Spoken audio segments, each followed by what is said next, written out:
Buenas tardes, profesora. El día de hoy, con mi grupo, le presentaremos nuestro trabajo titulado Reforma Agraria, Idealismo Político, Fracaso Económico y Social, donde le hablaremos del Perú antiguo, específicamente del tema del gobierno revolucionario de las Fuerzas Armadas. Corría el año 1969 y Juan Velasco Alvarado constituía uno de los cambios estructurales más importantes en la sociedad peruana del siglo XX, la reforma agraria.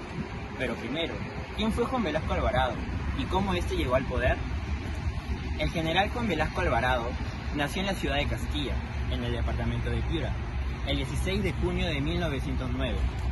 Su trayectoria militar comenzó cuando él decidió viajar a Lima y enlistarse en el ejército peruano como soldado raso.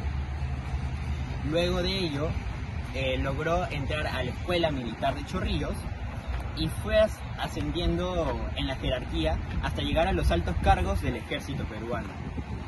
Ahora, el contexto político del Perú a finales de los años 60 estaba marcado por múltiples tensiones, tales como la marginalidad del campesinado en las zonas andinas y amazónicas, el olvido del Estado hacia las zonas rurales, el estancamiento de las políticas civiles para afrontar las desigualdades y la persistente concentración de pueblos en grandes latifundios.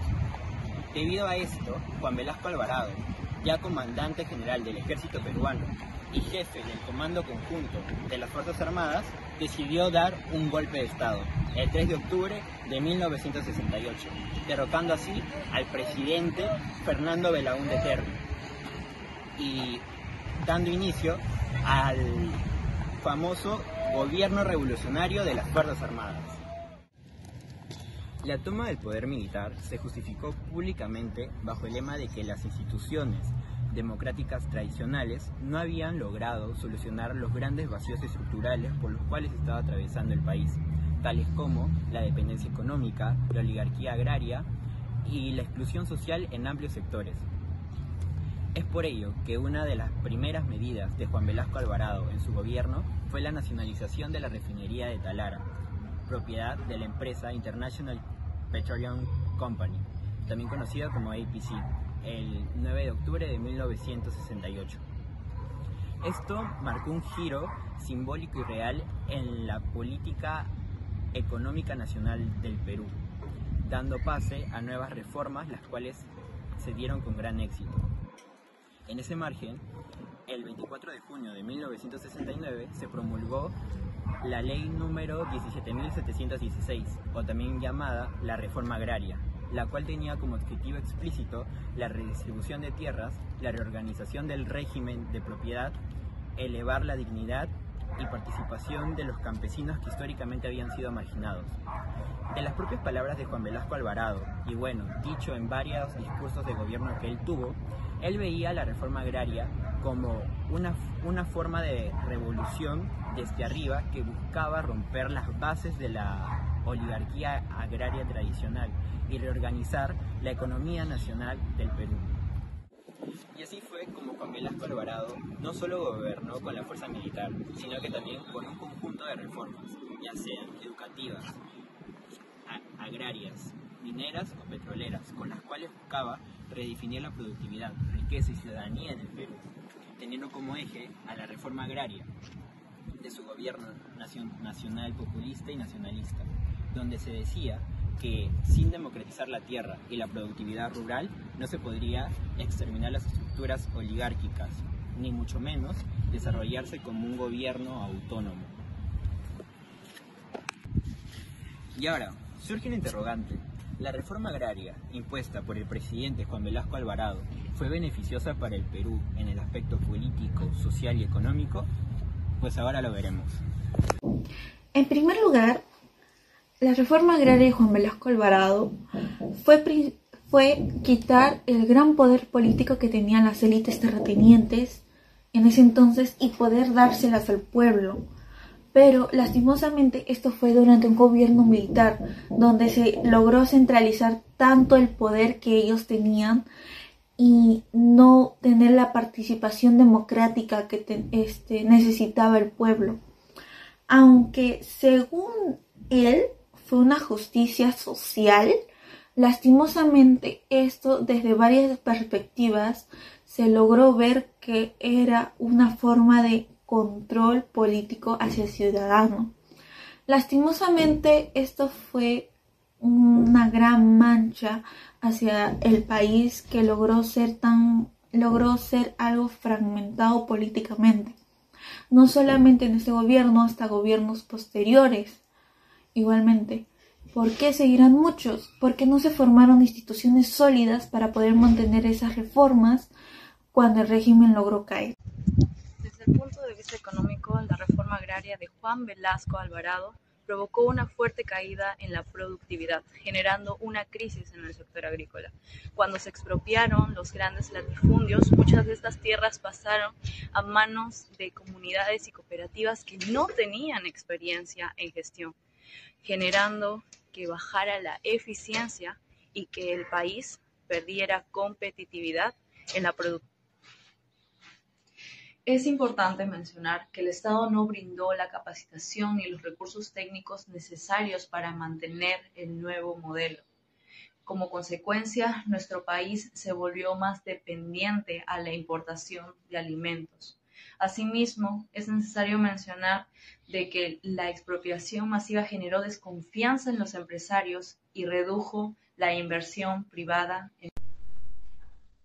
Según el economista Bruno Seminario, la reforma agraria fracasó porque no existieron instituciones que garantizaran productividad y eficiencia en el campo. Entonces, esta falta de planificación impidió que la redistribución de tierras generara un desarrollo sostenible. Por ejemplo, en los departamentos de Lambayeque y La Libertad, la producción azucarera cayó porque las cooperativas no tenían la organización ni los recursos de las antiguas haciendas. Muchos campesinos que recibieron tierras no lograron obtener ingresos estables. Y debido a la falta de crédito, a la falta de rentabilidad, algunos terminaron vendiendo sus parcelas o migrando a otras ciudades en busca de mejores oportunidades, lo que agravó la crisis agrícola y afectó en gran manera a la economía rural. Bien, en el aspecto social, cuando fue promulgada la ley número 17.716 durante el gobierno de Juan Velasco Alvarado, esto permitió que las tierras de los hacendados fueran expropiadas y entregadas a los campesinos.